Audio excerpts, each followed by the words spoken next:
I'm pleased to meet you again in our ninth lecture, and that will be our first, second genre, which is fiction, in which we will discuss two pieces of literature or two pieces of fiction. The first one is a short story, a very famous and beautiful, interesting short story by Kate Chopin, and a famous American female story writer. There is a short, biography about her on page, let's say, this could be page 8 or 7, slide 7. Kate Chopin, born 1851, died 1904, and she is known as one of the best, and most famous, short story writers. She wrote more than 100, short stories and a novel called The Awakening. She's always, her frequent or recurring themes, the themes that she usually wrote about, was, the problem of women, or the problems, facing women, in the Middle Age or in early 19th century, about the repression and depression of women, and their rank and their problems in the society, and fighting for the rights of the woman, in the early 19th century, and her works remain popular and famous. So our first story, our first piece of fiction, in the second genre, short story. It is called The Story of an Hour. The Story of an Hour by Kate Chopin. It's, as I've just said, a famous and interesting story. But before we start discussing the story, we need to discuss literary terms that are very much related to the genre of fiction. Okay, as we did first, we discussed certain literary terms that are related more to poetry. Here we discuss some other, literary forms that are more related to fiction. So remember that there are some, terms, okay, some literary terms are, used in, let's say, the 3 or 4 genres of literature. So we need to know all of these together by the end of the semester to discuss any piece or to analyze any piece of literature. And regarding, fiction, we are more concerned about, first of all, character, because it's a basic element in any piece of fiction to know about the characters, and one of the major elements of making a story is the character, or characters. Character is a person, involved in the actions, or referred to in the actions of a story. Okay, so and we know about these characters through the dialogues between them, the characters, or by the dialogues, referring to other characters, who are not involved in the dialogue. So a person in a drama or narrative, through verbal representation or action, it is through their dialogues of the characters, and actions that we know about and understand about these characters. So characters, when we talk about characters or a character, it's not just those who act and involved actually in the events or in the actions. We also include, in this element, any character who's being referred to, okay, by other characters. Okay, characters can be of different types. It's not here mentioned, but you have to know that we have at least, let's say, talk about 2 types of characters. Let's say what is called the round characters, okay, and the static characters.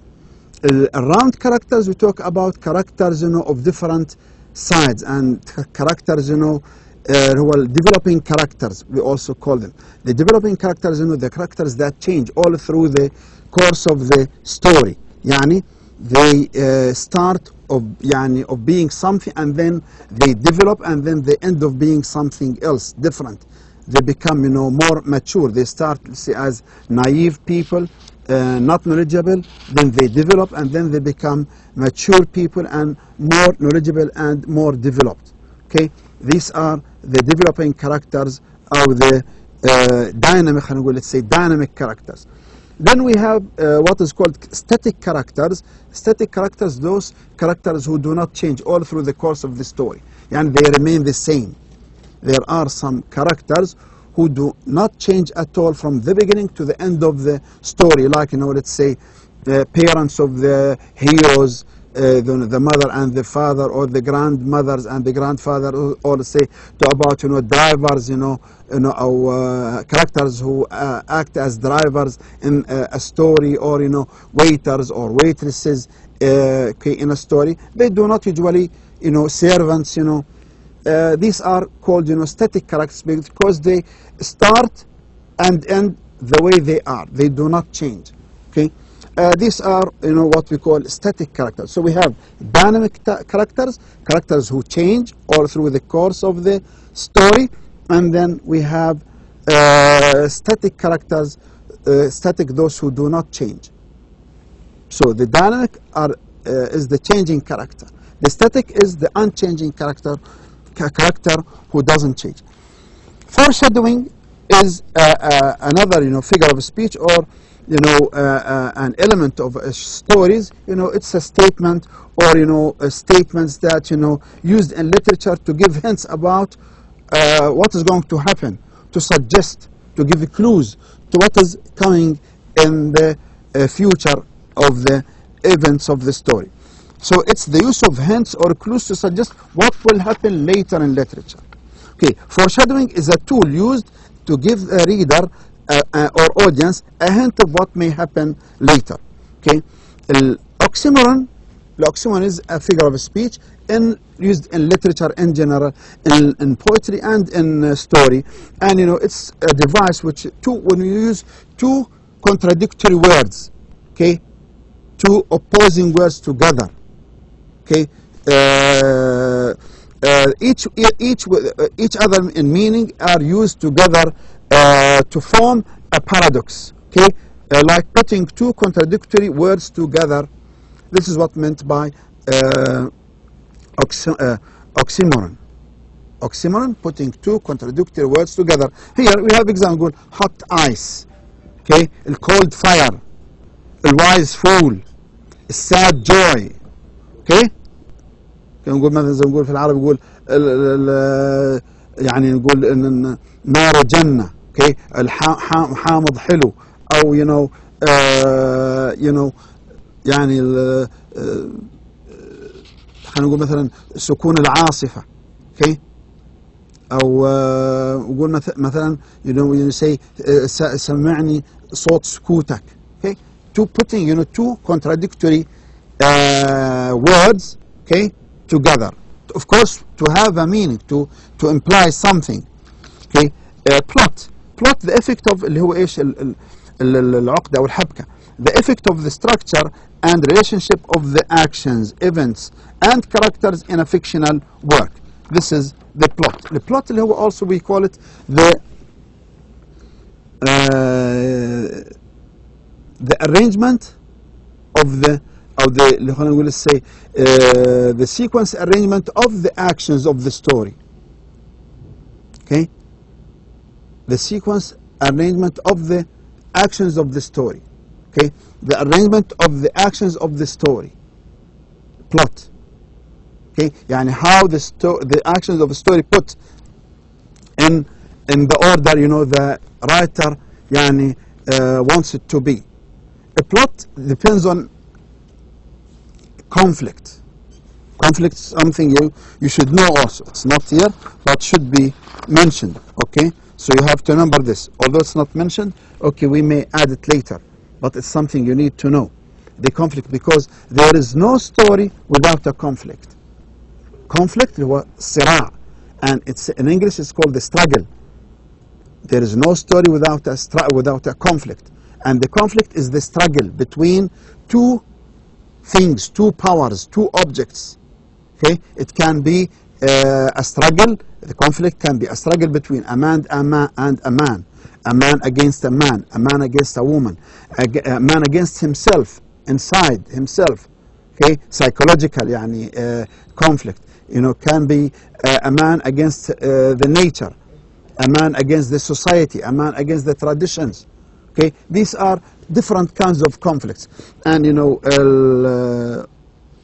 the conflict, you know, leads to the plot, okay, of the story, and the plot of the story here is the arrangement, okay, of the actions of the story, and usually, you know, there is a structure of the plot, what is called the plot structure. Okay, plot structure, remember this word.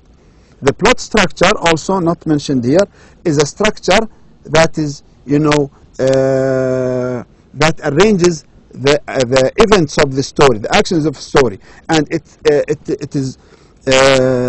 is composed of 5 parts. اللي هم ايش؟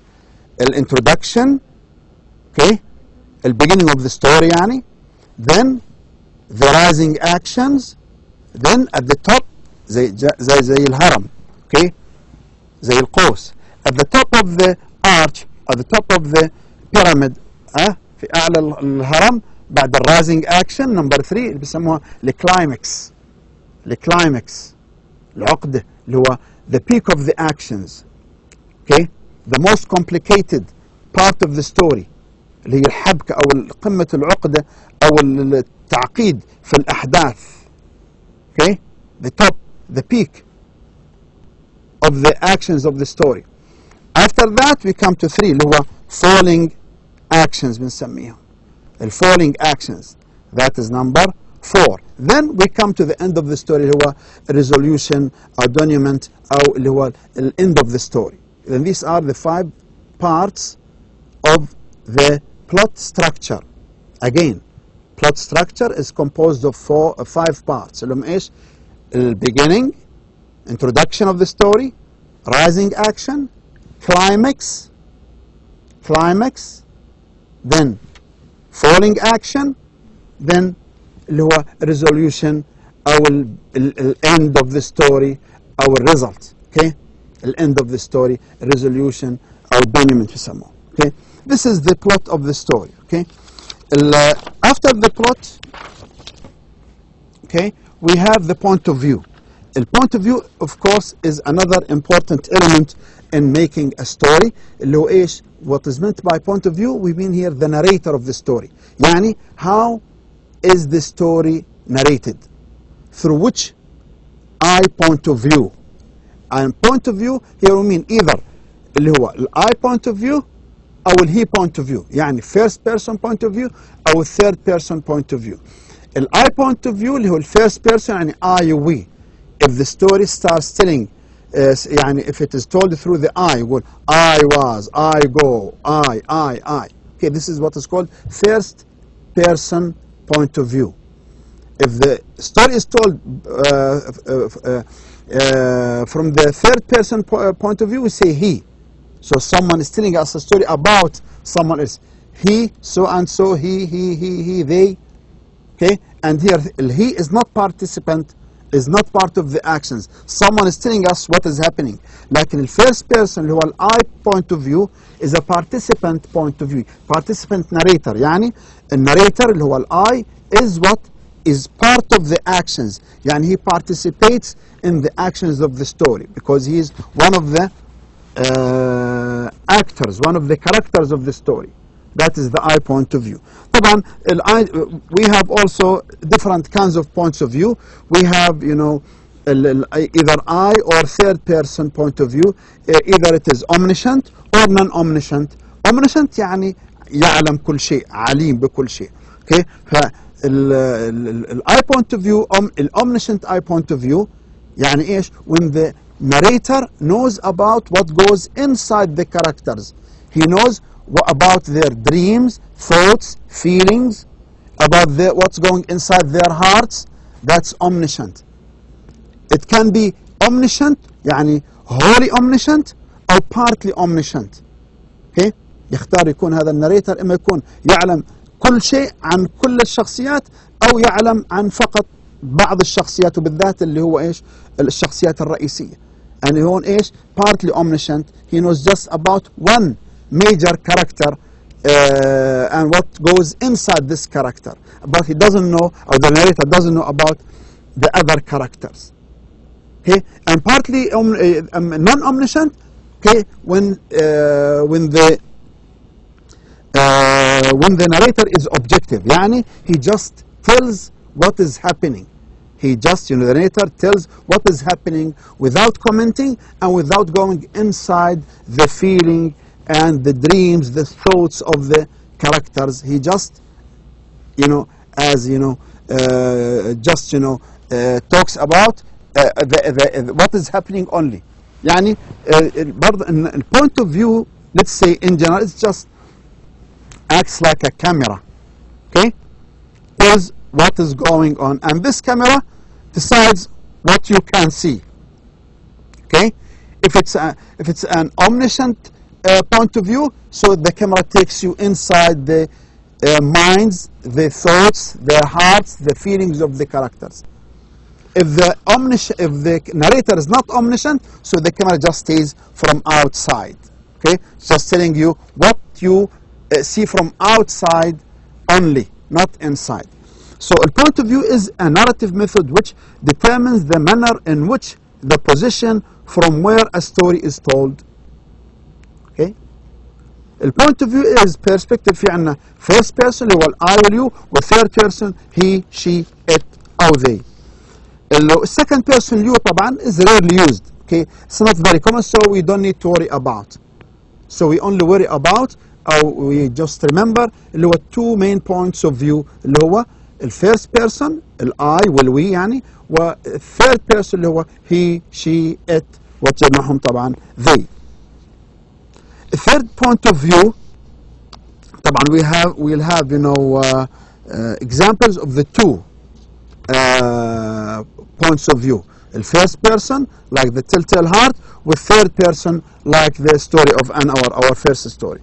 The third person point of view, though first person can be powerful, third person is actually more versatile point of view. Third person allows you to create a much richer, more complicated universe, not like the first person. Okay, because you are told يعني what is exactly happening and what you need to think about. But with the third person you can create much richer universe about the characters and the actions.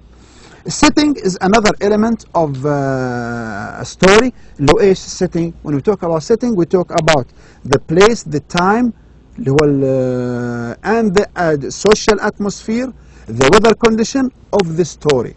يعني when and where the story or the actions of the story take place. The setting, including the social background, the general atmosphere of the story, the weather conditions. Setting is determining time and place in fiction. Okay. Setting كمان ايش refers to time, place and social circumstances in which a literary work occurs. Okay, يعني how a character wears, how he speaks. Okay, that's part of the setting, because the way a character talks or dresses tells about his or her background, his social background. So that's part of the setting. Okay, these are the most important points about the literary, or the most important terms we need to remember for as an while discussing our first story. Then here we come to our first story and we just it's already discussed for you and explained, so please you need to read, but I'll just skim it with you here, just telling you a little bit about this story. It's a beautiful story. It's a story about a young married woman suffers from a heart condition. She's a bit she's depressed by her marriage. She's not happy with her husband, not that happy with her husband, and she receives news about the death of her husband in a train accident, and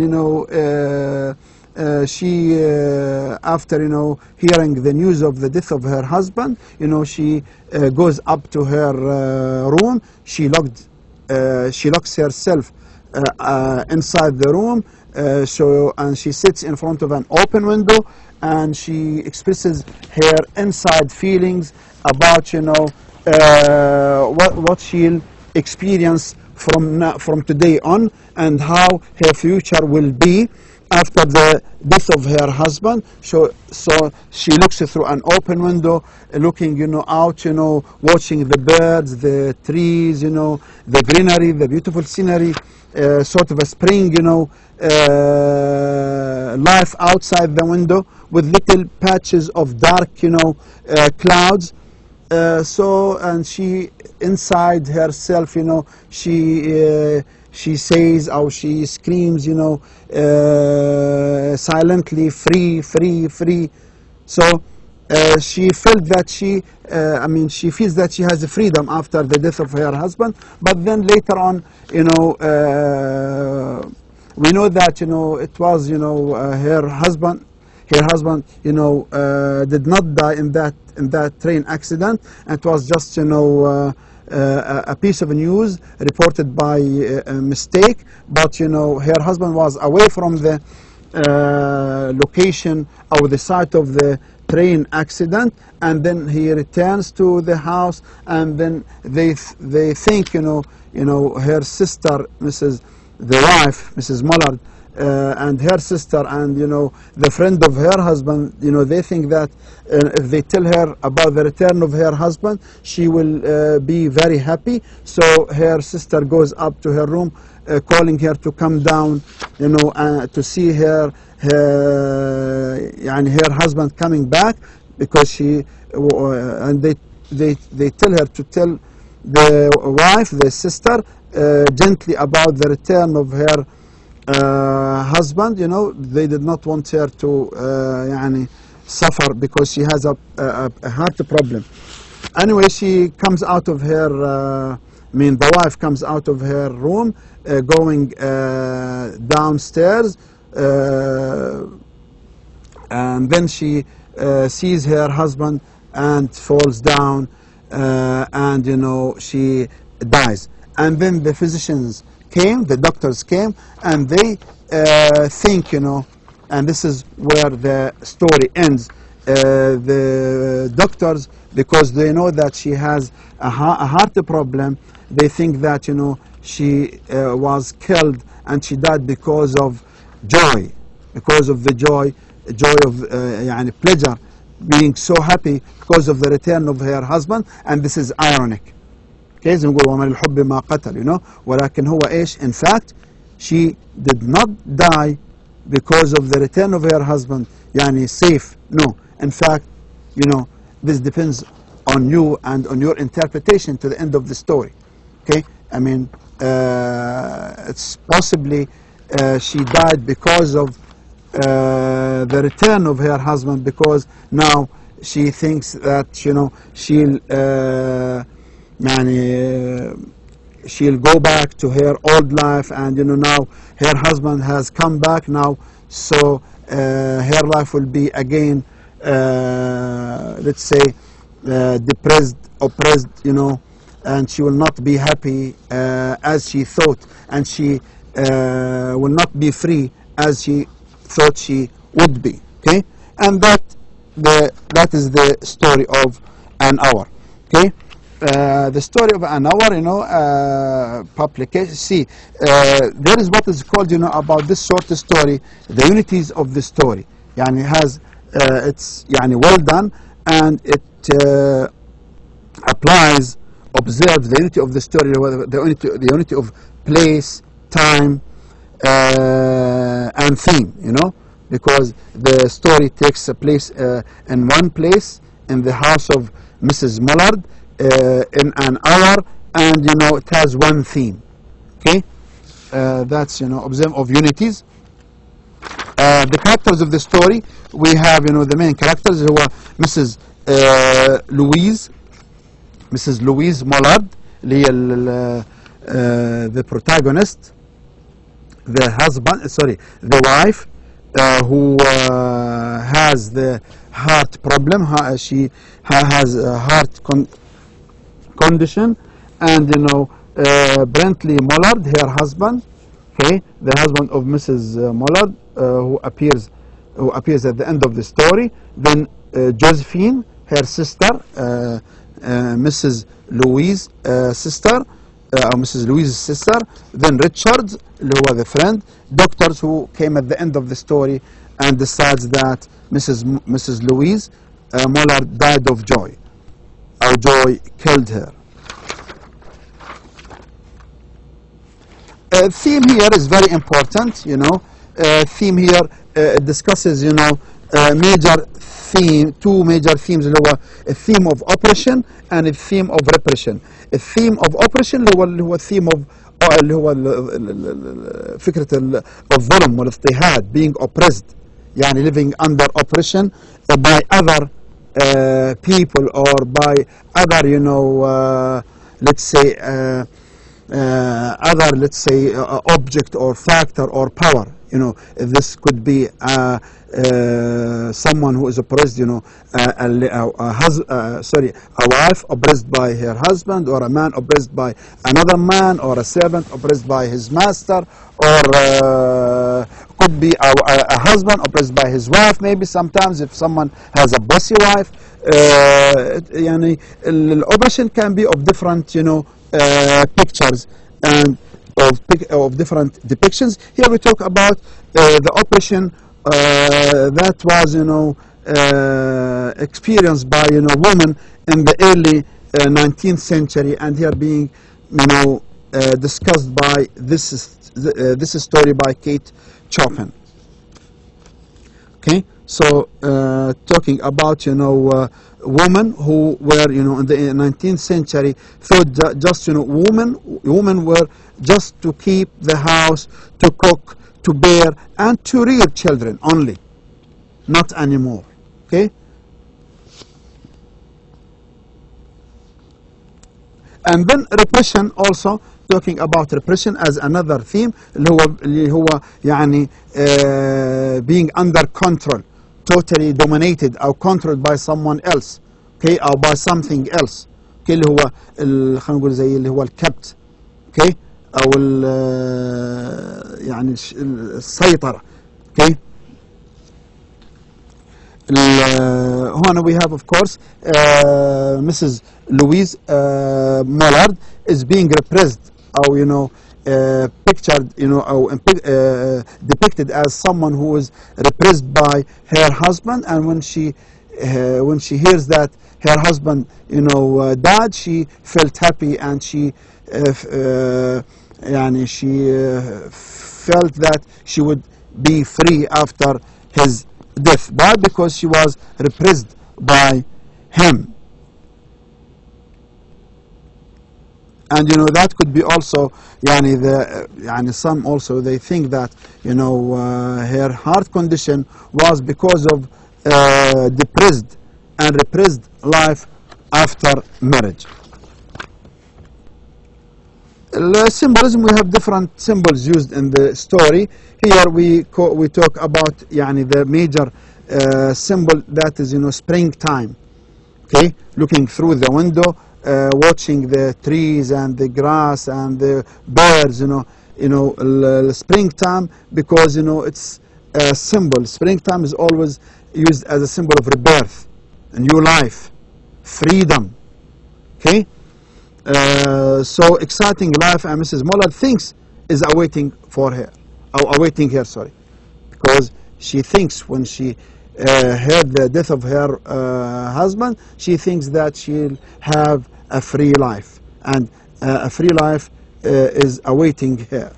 Okay, and so spring life is a symbol of rebirth and a new life. Then there is also, while watching through the window, there were patches of blue sky with and then that means sky with clouds. So clouds here also symbol of something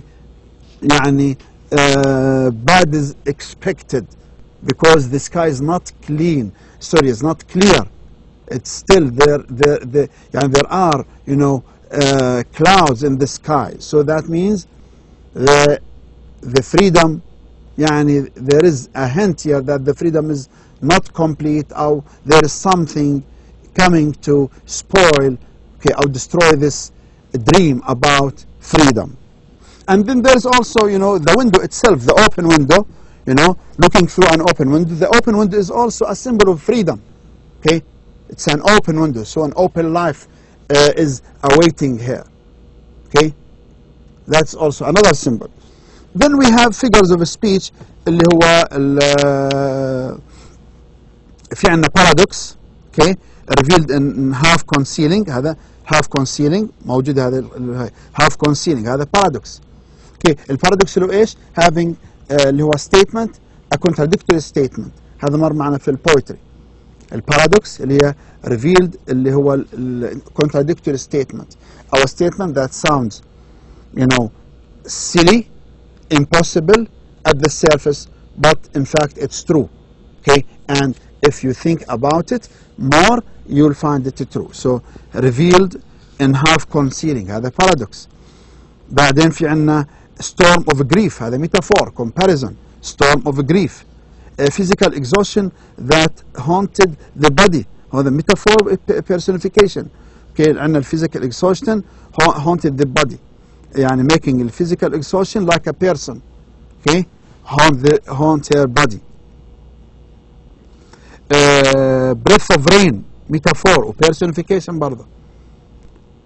Okay, breath is like rain، هذا metaphor. برضه rain is just as a person has breath.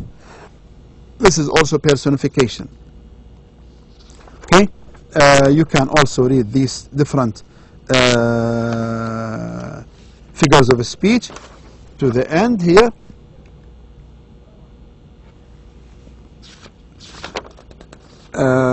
Then we come to the last part of the story here about the name, okay, which is also important. Here we talk about the name of the protagonist, the major character of the story, who Louise Mallard. Okay, as you read here, just I'll simplify or summarize that the name of the wife is not mentioned till maybe the last, not from the beginning of the story. It's mentioned later in the story. Okay, and the name itself, Louise, okay, is the feminine name of the male name, Louis. As suggested here, that the lady's name Louise is taken from her husband's name, Louis. So that's also indication of being repressed, oppressed, or being dominated, and acts as a follower to her husband, even in her name. And her name is also, as I said, is not mentioned at the very beginning. It is mentioned later in the story, because to also to indicate that the name of the lady, the wife, is not important, because she is minor in the society. So even her name is minor, and no need to mention it right away. Okay, there's also some foreshadowing in the story. The beginning or the opening sentence of the story foreshadows the ending. Okay, إذن هذا الforeshadowing, example of the foreshadowing. The opening sentence of the story foreshadows the end, tells about the end, suggests the end. Okay, at least Hence, Mrs. Mullard's heart condition will affect the outcome, the result of the story, the end of the story. Okay? And that's all for today. Please, if you have questions, read carefully. If you have any questions, please you contact me. And also, if you have questions about what we are, discussing, please also keep for our first live session, which is coming very soon. I hope you all understand what we have, what I've already discussed. And I have you enjoy reading this story, and see you very soon in the next lecture with a new story. Please read the story carefully. You have to read the story. Okay, the text of the story is attached to the lecture. Okay, thank you very much. See you again. Assalamu alaikum.